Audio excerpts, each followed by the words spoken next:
Senator انوار اللہ کاکڑ جائیں گے تنگی شکریہ جناب چیئرمین.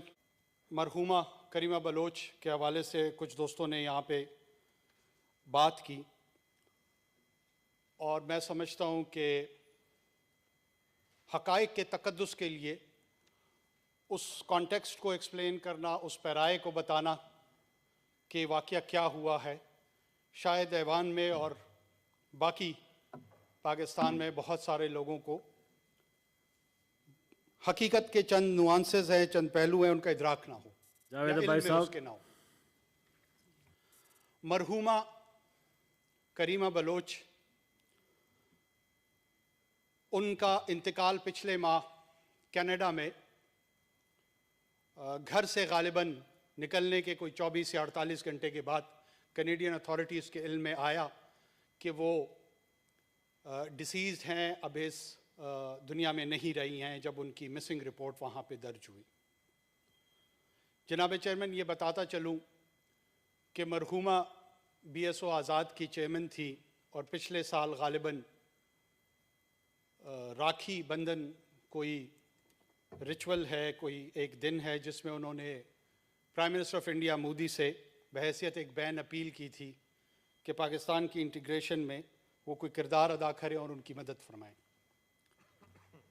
ہاں، ہمیں ان کے افکار سے اختلاف تھا، اختلاف نہیں تھا بلکہ شدت کے ساتھ اختلاف تھا. وہ پاکستان کو انڈو پہ یقین کرنے پہ یقین رکھتی تھی.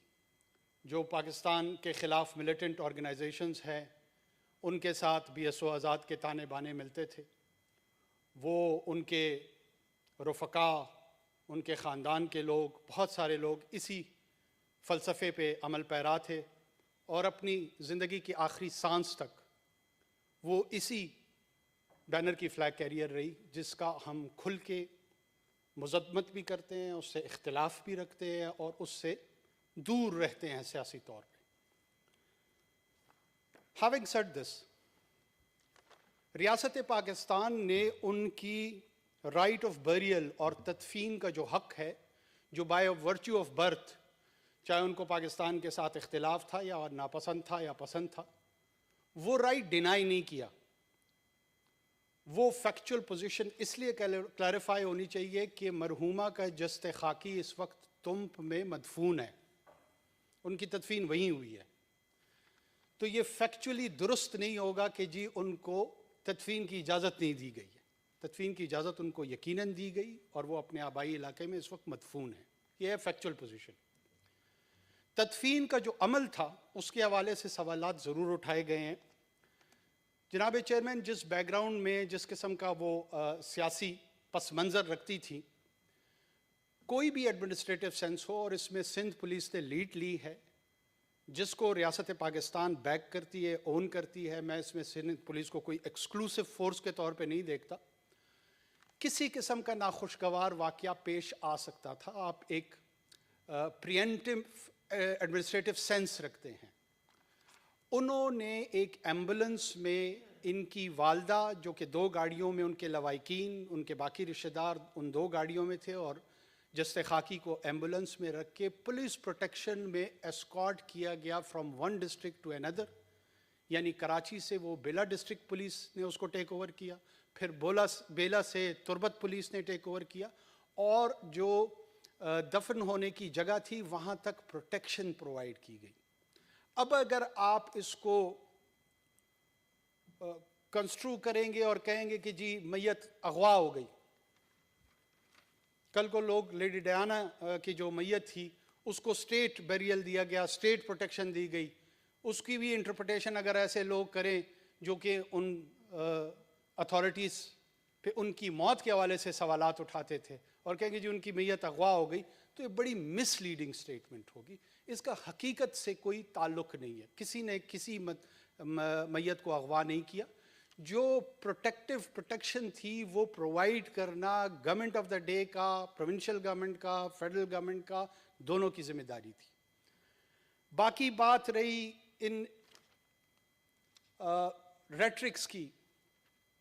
دیکھیے، یہ سوال ہم سب اٹھائیں گے. کچھ لوگ ہمیں گالیاں دیں گے اس فورم پہ، اور کچھ ہمیں شاید اپریشیٹ کریں گے.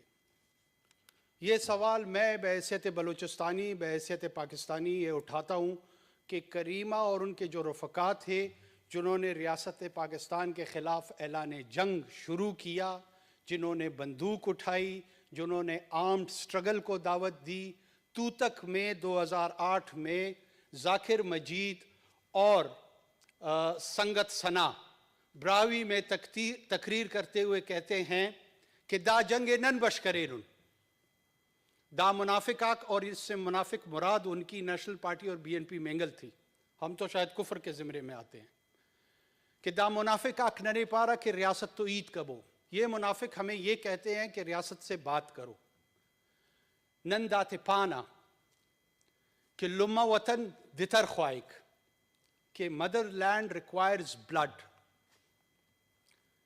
ننا دترم خوائک دشمن نہ دترم خوائک، یہ ہمارا خون بھی چاہتی ہے اور دشمن کا خون بھی چاہتی ہے، یعنی وہ آرمڈ سٹرگل کی ایڈوکیسی کرتے ہیں۔ یہ بالکل سنجیدہ سوال بلوچ انٹیلیجنشیا سے، پاکستانی انٹیلیجنشیا سے، کسی بھی فورم پہ ہم بات کرنے کو تیار ہیں کہ کیا آرمڈ سٹرگل اور وائلنس کو ریشنلائز کیا جا سکتا ہے؟ No matter how you masquerade it with the championship of human rights, no matter how you masquerade it with victim card. اگر وائلنس کی ریشنلائزیشن ہونی تھی تو پھر حکیم اللہ مسعود کی بھی ہو جائے گی۔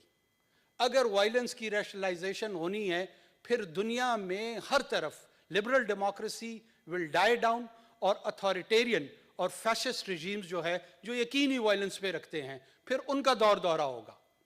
یہ نہیں ہو سکتا کہ there will be a good violence and a bad violence, یہ نہیں ہو سکتا کہ ہماری جتنی سیکولر لبرل ڈیموکریٹک پارٹیاں ہیں وہ تو ریلیجس انسپائرڈ مذہبی، خصوصی طور پہ اسلام کے حوالے سے جو وائلنس ابھرے اس کو تو برا بلا کہیں، اس کو تو کنڈیم کریں، اس کے against invitation they of open criticism, لیکن اگر ایتھنیسٹی کے نام پر وائلنس ہوتا ہے، جب یہی گروہ اٹھتے ہیں اور ناظمہ طالب جیسی اکیڈیمیا کو، جو کہ ایک پروفیسر تھی بلوچستان یونیورسٹی کی، لیکن چونکہ وہ اردو زبان بولتی تھی، وہ اردو بولنے والے طبقے سے تعلق رکھتی تھی، انہوں نے ٹارگٹ کر کے ایلیمنیٹ کیا اس کو، اور بڑی بے شرمی کے ساتھ بی ایل اے نے اس کو ایکسیپٹ کیا، اس کی کوئی کنڈمنیشن نہیں ہوگی، اور اس کے لیے اتنا غصہ، اتنا نفرت نہیں ابھرے گی جتنا ایک نیچرل ڈیتھ میں کریمہ کی تدفین کے حوالے سے پیدا ہو رہی ہے۔ ریاست پہ یہ الزام لگایا گیا کہ کینیڈین اتھارٹیز معلوم کرے ان کا قتل کیسے ہوا ہے۔ میں وضاحت کرتا چلوں، وہ فوت ہو گئی، اور کینیڈین اتھارٹیز یہ کہہ رہی ہیں کہ دیر از نو فاؤل پلے ان ہر ڈیتھ۔ اگر اس کے باوجود یہ اس ہاؤس کو اور اس ملک کو، 22 کروڑ لوگوں کو یہ یقین دلانا چاہتے ہیں یا مس لیڈ کروانا چاہتے ہیں کہ اس میں کسی طریقے سے پاکستان کی اتھارٹیز کا ہاتھ ہے، تو آئیں سامنے بات کریں۔ ایک نیچرل ڈیتھ کو پولیٹیسائز کر کے ایک ایتھنیسٹی کو دوسرے ایتھنیسٹی کے خلاف کھڑا کرنے کی ہم مذمت کرتے ہیں۔ ظاہر سی بات ہے اس کے ارد گرد جو حقائق ہوں گے ان حقائق کو بیان کرنا ہمارا بھی مورل فرض ہے۔ اس سے پہلے ساجد صاحب سویڈن میں ان کی ڈیتھ ہوئی تھی، اس کو بھی اسی طرح ریاست پاکستان کے خلاف استعمال کرنے کی کوشش کی گئی۔ جب آپ کسی مخصوص ایجنڈے کے تحت ریپیٹیشن کے ساتھ سرٹن واقعات کو ایک خاص اینگل دینے کی کوشش کرتے ہیں تو آپ حقیقت کا بیان نہیں، پروپیگنڈا کر رہے ہوتے ہیں، اور یہی پروپیگنڈا کا اصول ہوتا ہے۔ ہم پاکستان کی سرزمین پہ جو بھی ملیٹنسی کرتا ہے، جو وائلنس کرتا ہے، اس کی کنڈمنیشن کرتے ہیں۔ پاکستان کی constitutional lawful law enforcement agencies جب اپروپریٹ فورس آف اپلیکیشن کرتی ہیں اور اس وائلنس کو کرب کرنے کی کوشش کرتی ہیں، اس کو ہم لیجٹمیٹ تصور کرتے ہیں، ہم اس کو درست تصور کرتے ہیں، یہ ان کا کانسٹیٹیوشنل اور لیگل مینڈیٹ ہے۔ انٹرنل آرڈر رکھنا according to the constitution and United Nations charter is the sovereign right of the state of Pakistan. اغوا آپ گرفتار کر لیں تو اس کو یہ اغوا کا نام دیتے ہیں۔ آپ مجھے بتائیں اسٹیٹ اتھارٹیز نے جب کسی کو اپریہینڈ کرنا ہو اس اپریہینشن کے عمل کو ایران میں گرفتاری کیا جاتا ہے، افغانستان میں گرفتاری کہا جاتا ہے، امریکہ میں گرفتاری کہا جاتا ہے، بلوچستان میں جب ہو تو وہ اغوا ہو جاتا ہے. یہ یونیک انٹرپریٹیشن سیمنٹکس الفاظ کے ہماری سمجھ سے بالاتر ہیں. ہم نیم پڑھے لکھے لوگ ہیں، ہو سکتا ہے کوئی سینئر ہماری رہنمائی کر دے. اس جملہ بازی سے حقائق نہیں بدل سکتے. ہزاروں افراد کا قتل کیا ان لوگوں نے. ان وائلنٹ اور گوری ایکٹس میں یہ ڈائریکٹلی اور انڈائریکٹلی پارٹیسپیشن ہے ان کی. اس طرح کی گفتگو سے ان کے چہرے چھپ نہیں سکتے. اور ان قاتلوں کے خلاف ہم اپنی آخری سانسوں تک we will resist them. And I wish somebody has resisted them in 1970 in erstwhile East Pakistan, تو شاید آج یہ صورتحال نہ ہوتی. ہم پولیٹیکلی ریزسٹ کریں گے، ہم ایڈمنسٹریٹولی ریزسٹ کریں گے. We own state of Pakistan, they equally share it with us. لیکن اگر گھر کے وجود کے خلاف کوئی جائے گا تو ہم گھر کے سربراہ سے لے کر گھر کے چوکیدار تک سب کے خلاف ریزسٹ کریں گے. جناب چیئرمین، مرحومہ اللہ اس کی مغفرت فرمائے، وہ روز جزا اس کا اور اس کے رب کا معاملہ ہے.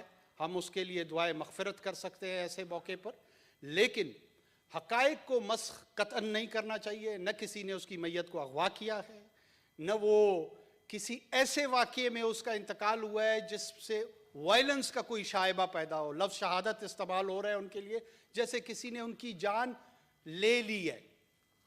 وہ نیچرل کازز سے ان کی ڈیتھ ہوئی ہے، اور اس ڈیتھ کے نتیجے میں اس کی خواہش تھی اور ان کے لواحقین کی خواہش تھی کہ ان کی تدفین ان کے آبائی علاقے میں ہو، اور وہ عمل بھی پیسفل انداز میں، مناسب انداز میں کنکلوڈ ہو چکا ہے. میرے خیال میں this should be end of the matter.